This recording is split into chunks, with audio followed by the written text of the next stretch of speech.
llong yn deyrn yn enwog am ei dewrderau ffydd.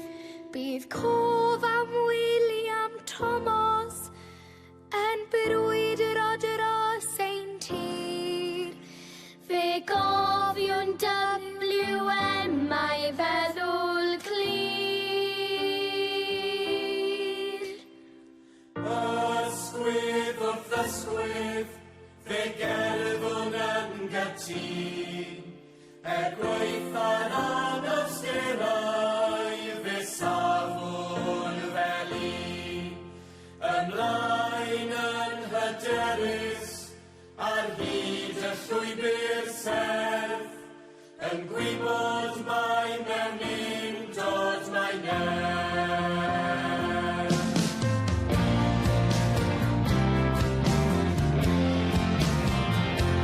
Cofio ein pobl ar dan, cofio am angerdd eu car, mentro gyda'n gilydd a mynnu cerdded mlaen.